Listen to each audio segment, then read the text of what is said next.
இது வருங்கால ஆசிரியர் பெருமக்களுக்கு வணக்கம். இந்த வீடியோ வந்து பார்த்திங்கன்னா நம்ம டிஇடிக்கு உண்டான சைக்காலஜிக்கு 3rd யூனிட். ஏற்கனவே 2 யூனிட் பார்த்துருக்கோம். இது 3வது யூனிட். இந்த 3வது யூனிட்டோட ஃபஸ்ட்டு வீடியோ ஃபஸ்ட்டு ஒரு 50 கொஷின்ஸ், அடுத்தது 2வது வீடியோவில் அடுத்த ஒரு 50 கொஷின்ஸ் இருக்கும். இந்த 3rd யூனிட்டை பொறுத்த வரைக்கும் என்னென்ன பார்க்க போகிறோம் அப்படின்னு பார்த்தீங்கன்னா attention, perception and memory. Attention அப்படிங்கிறது கவனம், பெர்செப்ஷன் அப்படிங்கிறது உணர்வு, அதுக்கப்புறம் புலனுணர்வு, அதுக்கப்புறம் மெமரி ஞாபகம். இதெல்லாம் பற்றி தான் இந்த இதில் பார்க்க போகிறோம். இதில் வந்து என்னென்ன கண்டென்ட்லாம் பார்க்க போகிறோம் அப்படின்னு பார்த்தீங்கன்னா டாப்பிக்கில் எல்லாமே எம்சிக்யூ கொஷின்ஸ் தான். இதில் என்னென்ன பார்க்க போகிறோம் அப்படின்னு பார்த்தீங்கன்னா அட்டென்ஷன், அதில் வந்து பார்த்திங்கன்னா meaning, nature and determinants of attention, sensation and perception, loss of perception, errors in perception, illusion and hallucination, memory, meaning, types of memory and strategies for improving memory, forgetting. இதை பற்றி தான் இந்த வீடியோவில் ஃபுல்லாக பார்க்க போகிறோம். இந்த ஃபஸ்ட்டு 50 கொஷின்ஸ் வந்து பார்த்திங்கன்னா இப்போ ஃபஸ்ட்டு இந்த வீடியோவில் பார்க்குறோம். வாங்க கொஷின் பார்ப்போம். ஃபஸ்ட் கொஷின் கவனம், அட்டென்ஷன். அட்டென்ஷன் இதில் மொதல் கொஷின், கவனத்தின் தன்மையை பின்வருவனவற்றுள் எது சிறந்த முறையில் விவரிக்கிறது?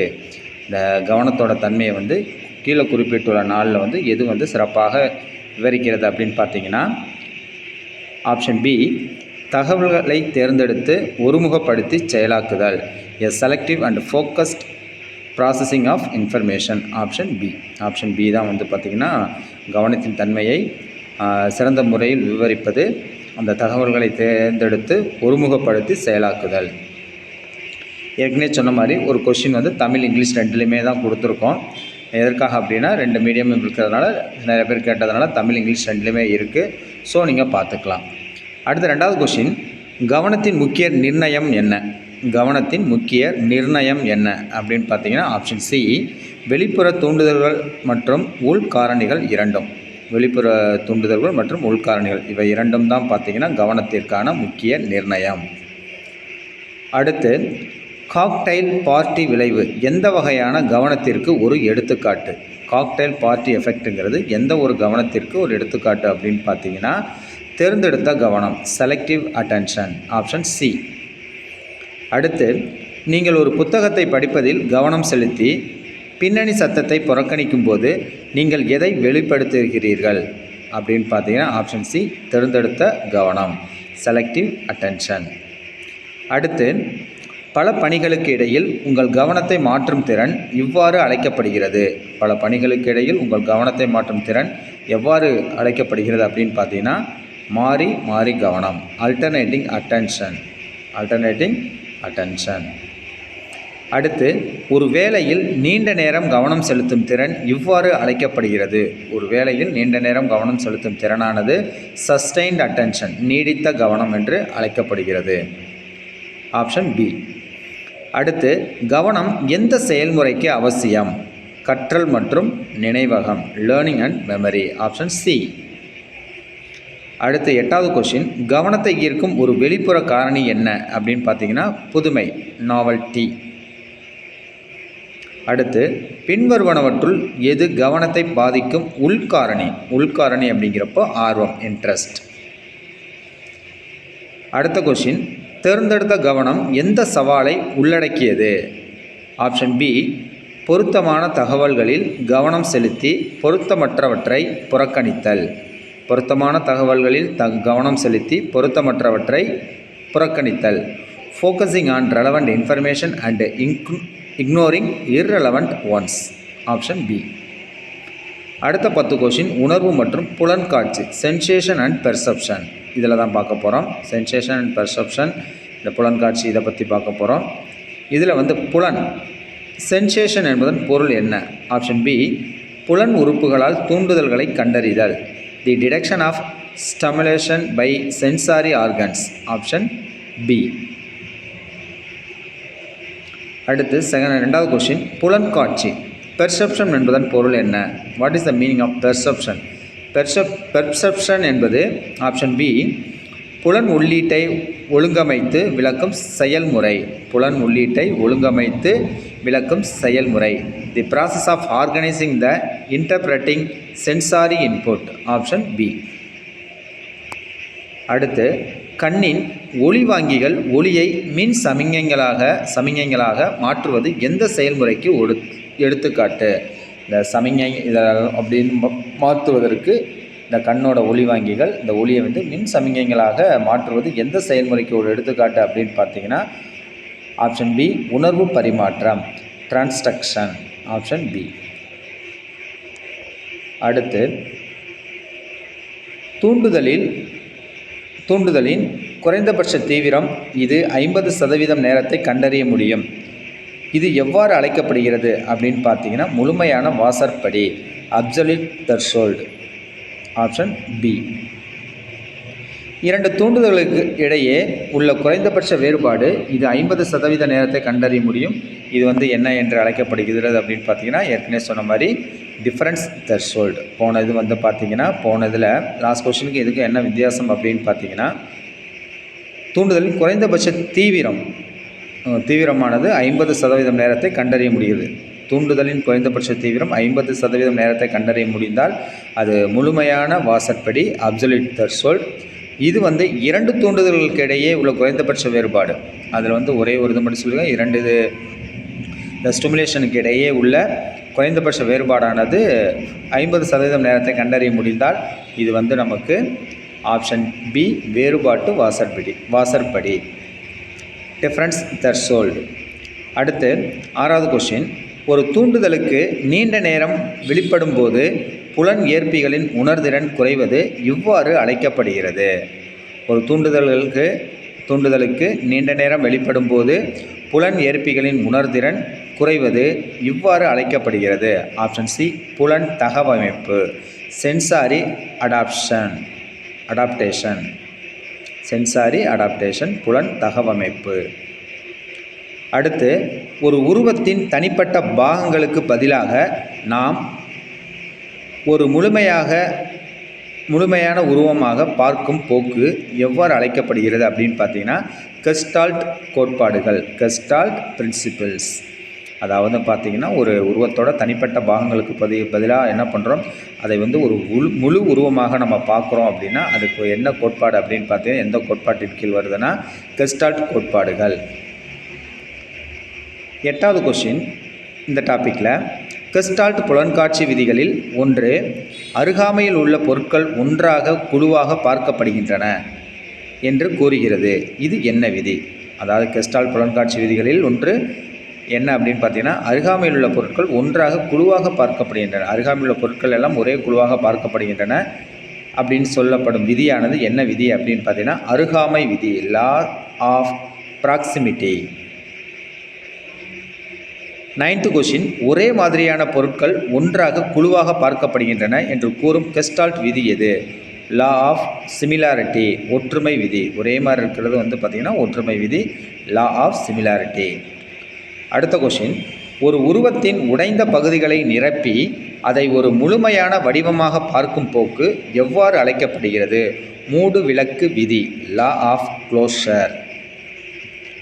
அடுத்து நாம் ஒரு பொருளை வெவ்வேறு தூரங்கள், கோணங்கள் அல்லது வெளிச்சத்தில் பார்த்தாலும் அதன் வடிவமோ அளவோ நிறமோ மாறாதது போல் பார்க்கும் போக்கு எவ்வாறு அழைக்கப்படுகிறது? ஆப்ஷன் பி புலன்காட்சி நிலையான தன்மை, பெர்செப்ஷுவல் கன்ஸ்டன்சி. அடுத்த கொஸ்டின்.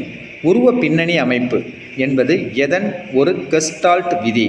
உருவ பின்னணி அமைப்பு என்பது எதன் ஒரு கெஸ்டால்ட் விதி அப்படின்னு பார்த்தீங்கன்னா ஆப்ஷன் சி ஒரு உருவத்தை முக்கிய பொருளாகவும் மற்றவற்றை பின்னணியாகவும் பிரித்தல், separating a stimulus into a central object and it's surrounding background.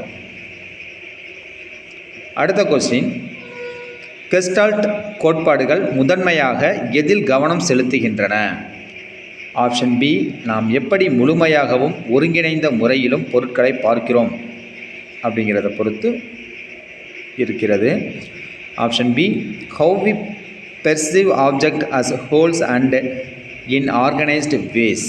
Option B. அடுத்த கொஸ்டின். நம் கண்கள் ஒற்றை உருவமாக பார்க்கும் வகையில் 2 தனித்தனி உருவங்களை ஒன்றிணைக்கும் திறன் நம் கண்கள் ஒற்றை உருவமாக பார்க்கும் வகையில் இரண்டு தனித்தனி உருவங்களை ஒன்றிணைக்கும் திறன் எவ்வாறு கூறப்படுகிறது அப்படின்னு பார்த்தீங்கன்னா ஆப்ஷன் பி இருவிழி கலப்பு, பைனாகுலர் ஃபியூஷன், ஆப்ஷன் பி.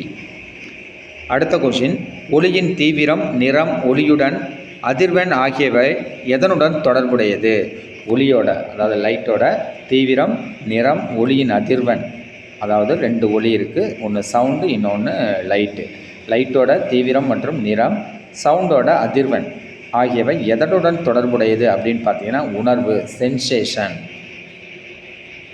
அடுத்த டாபிக், புலன்காட்சியில் ஏற்படும் பிழைகள், மாயை மற்றும் மாயத் தோற்றம், errors in perception, illusion and hallucination. அதில் முதல் கொஷின் வந்து பார்த்திங்கன்னா மாயை, இல்யூஷன் என்பதன் பொருள். மாயை அப்படிங்கிறது என்ன அப்படின்னு பார்த்தீங்கன்னா ஆப்ஷன் பி ஒரு உண்மையான தூண்டுதலின் தவறான விளக்கம், a misinterpretation of an actual stimulus, option B. மாயத்தோற்றம், ஹலுசினேஷன் என்பதன் பொருள் என்ன? What is the meaning of hallucination அப்படின்னு பார்த்தீங்கன்னா ஆப்ஷன் பி ஒரு தூண்டுதல் இல்லாத போது புலன் சார்ந்த அனுபவத்தை உணர்தல், a sensory experience in the absence of an external stimulus, option B. Third question, Muller Lyer மாயை என்பதற்கு ஒரு எடுத்துக்காட்டு எது அப்படின்னு பார்த்தீங்கன்னா புலன்காட்சி மாயை, பெர்செப்சுவல் இல்யூஷன், ஆப்ஷன் பி. அடுத்து, பாலைவனத்தில் ஒரு ஒளியியல் நிகழ்வாக நீர் இருப்பது போல் தோன்றுவது என்ன? மாயை, இல்யூஷன். அடுத்து, மாயத் தோற்றங்கள் பொதுவாக எந்த மருத்துவ நிலைகளுடன் தொடர்புடையவை? ஆப்ஷன் சி மனச்சிதைவு மற்றும் மன இறுக்கம், சிசோப்ரினியா அண்ட் டிப்ரெஷன். 6 கொஷின் 6 வந்து பார்த்தீங்கன்னா தூக்கத்தில் அல்லது விழித்திருக்கும் போது ஒருவர் புலன் சார்ந்த அனுபவங்களை உணர்வது எது? தூக்கத்தில் அல்லது விழித்திருக்கும் போது ஒருவர் புலன் சார்ந்த அனுபவங்களை உணர்வது எது? ஹிப்னாகோஜிக் மாயத்தோற்றம், ஹிப்னாகோஜிக் ஹல்லுசினேஷன். 7வது கொஷின், ஒரு நபரின் எதிர்பார்ப்புகள் அல்லது கலாச்சார பின்னணி எவ்வாறு மாயையை பாதிக்கலாம்? ஆப்ஷன் பி அவை மாயையின் தீவிரத்தை அதிகரிக்கும் அல்லது குறைக்கும். They can increase or decrease the intensity of the illusion. அடுத்த கொஷின், ஒரு செங்கல் சுவரில் முகத்தை பார்ப்பது எதற்கு ஒரு எடுத்துக்காட்டு? பரட்டோலியா ஒரு வகை மாயை. பரட்டோலியா அது வந்து ஒரு வகையான மாயை. ஒரு செங்கல் சுவரில் வந்து முகத்தை பார்ப்பதுங்கிறது பரட்டோலியா, இது ஒரு வகையான மாயை. It has some type of illusion. அடுத்த கொஷின், மாயைகளும் மாயத் தோற்றங்களும் எதில் வேறுபடுகின்றன? மாயத் தோற்றங்கள் இவை வந்து எதில் வேறுபடுகின்றன அப்படின்னு பார்த்தீங்கன்னா ஆப்ஷன் பி மாயைகளுக்கு ஒரு உண்மையான தூண்டுதல் தேவை, மாயத் தோற்றங்களுக்கு தேவையில்லை. ஒரு உண்மையான தூண்டுதல் என்பது மாயைகளுக்கு தேவை. அதாவது இல்யூஷன்கள் வந்து பார்த்திங்கன்னா ஒரு ரியலாக ஒரு ஸ்டிமுலேஷன் தேவை, ஆனால் மாயத் தோற்றங்களுக்கு ஹலுசினேஷனுக்கு அது தேவையில்லை. மாயைகள் மற்றும் மாயத் தோற்றங்களை வேறுபடுத்துவது ஏன் முக்கியம்? மாயைகள் மற்றும் மாயத் தோற்றங்கள் இவை இரண்டும் வேறுபடுத்துவது ஏன் முக்கியம் அப்படின்னு பார்த்தீங்கன்னா மாயைகள் பொதுவாக சாதாரணமானவை, ஆனால் மாயத் தோற்றங்கள் அடிப்படை மனநல பிரச்சனைகளை குறிக்கலாம். இந்த மாயத் தோற்றங்கள் அப்படிங்கிறது மனநல பிரச்சனைகளை சார்ந்தது. மாயைகள் வந்து பொதுவாக சாதாரணமானது, எனவே இவை வேறுபடுத்துவது அவசியம். Because illusion are generally normal but hallucination can indicate underlying mental health issues. அடுத்த டாபிக் பார்த்தீங்கன்னா நினைவகம். What is the meaning of memory? நினைவகம் என்பது என்ன அப்படின்னு பார்த்தீங்கன்னா எல்லாம் சேமித்து வைப்பது. ஆப்ஷன் பி தகவல்களை குறியாக்கம் செய்தல், சேமித்தல் மற்றும் மீட்டெடுக்கும் திறன். Option B the ability to encode, store and retrieve the information. Option B. நினைவகத்தின் 3 முக்கிய நிலைகள் என்ன? 3 முக்கிய நிலைகள் என்ன அப்படின்னு பார்த்தீங்கன்னா குறியாக்கம், சேமிப்பு, மீட்டெடுத்தல், encoding, storage and retrieval. Option B. குறுகிய கால நினைவகத்தின் கொள்ளளவு தோராயமாக எவ்வளவு? STM, short term memory. Short term மெமரியோட கொள்ளளவு கெப்பாசிட்டி எவ்வளோ அப்படின்னு பார்த்தீங்கன்னா, capacity of short term memory என்ன அப்படின்னா 7 ± உருப்படிகள். 7 + 2 இருக்கலாம், இல்லைனா 7 - 2 உருப்படிகள். 7 ± 2. அப்போது 7 + 2ங்கிறது 9, 7 - 2ங்கிறது 5. அதாவது 9 or 5 உருப்படிகள் இருக்கலாம். 7 ± 2 ஐட்டம்ஸ், தட் இஸ் த உருப்படிகள். அடுத்த கொஷின், குறுகிய கால நினைவகத்தின் கால அளவு. அதாவது ஏற்கனவே பார்த்தீங்கன்னா குறுகிய கால நினைவகத்தோட தோராய கொள்ளளவு அப்படின்னு பார்த்தீங்கன்னா 7 ± 2 உருப்படிகள் சொல்லியிருக்கோம். அதே மாதிரி குறுகிய கால நினைவகத்தின் கால அளவு எவ்வளோ அப்படின்னு பார்த்தீங்கன்னா சில வினாடிகள் முதல் 1 நிமிடம் வரை. Some few seconds to about a minute. சில வினாடிகள் முதல் 1 நிமிடம் வரை தான் பார்த்தீங்கன்னா ஷார்ட் டேர்ம் மெமரியோட டூரேஷன் இருக்கும். அடுத்து, தகவல்களை நீண்ட காலத்திற்கு வைத்திருக்கும் நினைவகம் எவ்வாறு அழைக்கப்படுகிறது அப்படின்னு பார்த்தா நீண்ட கால நினைவகம். அந்த எஸ்டிஎம் மாதிரி இது எல்டிஎம், லாங் டேர்ம் மெமரி. உங்கள் சைக்கிளை எப்படி ஓட்ட வேண்டும் என்பது எந்த வகையான நினைவகத்திற்கு ஒரு எடுத்துக்காட்டு? இந்த சைக்கிளை நம்ம எப்படி ஓட்டணும் அப்படிங்கிறது எந்த வகையான ஒரு நினைவகத்துக்கு மெமரிக்கு எடுத்துக்காட்டு அப்படின்னு பார்த்தீங்கன்னா நடைமுறை நினைவகம். ஆப்ஷன் சி, நடைமுறை நினைவகம், ப்ரொசீஜரல் மெமரி. உங்கள் பிறந்தநாள் விருந்து குறித்த நினைவகம் எந்த வகை நினைவகத்திற்கு ஒரு எடுத்துக்காட்டு? நிகழ்வுசார் நினைவகம், எபிசோடிக் மெமரி. உங்கள் பிறந்தநாள் அப்படிங்கிறது எபிசோடிக் மெமரி சார்ந்த ஒரு நினைவகம், நிகழ்வுசார் நினைவகம். பொது அறிவு மற்றும் உண்மைகள் எந்த வகை நினைவகத்தில் சேமிக்கப்படுகின்றன? General knowledge and facts are stored in a which type of memory அப்படின்னு பார்த்தீங்கன்னா சொற்பொருள் நினைவகம், சிமெண்டிக் மெமரி. அடுத்து, குறியாக்கம், என்கோடிங் என்றால் என்ன? குறியாக்கம் என்றால் என்ன அப்படின்னு பார்த்தீங்கன்னா ஆப்ஷன் சி, தகவல்களை நினைவக அமைப்புக்குள் மாற்றுதல். That is the process of transforming information into a form that can be stored in memory. Option C. அடுத்த கொஸ்டின், தகவல்களை மீண்டும் மீண்டும் சொல்வதன் மூலம் நினைவகத்தில் வைத்திருக்கும் ஒரு உத்தி இவ்வாறு அழைக்கப்படுகிறது. ஆப்ஷன் சி, பராமரிப்பு ஒத்திகை, மெயின்டெனன்ஸ் ரிஹர்சல். அடுத்து, புதிய தகவல்களை ஏற்கனவே உள்ள அறிவுடன் இணைப்பதன் மூலம் நினைவில் வைத்து கொள்ளும் உத்தி எவ்வாறு அழைக்கப்படுகிறது அப்படின்னு பார்த்தீங்கன்னா விரிவான ஒத்திகை, எலாபரேட்டிவ் ரிஹர்சல். அடுத்து, தகவல்களை அறிய அர்த்தமுள்ள அலகுகளாக தொகுப்பது நினைவகத்திறனை மேம்படுத்தும். இது இவ்வாறு அழைக்கப்படுகிறது.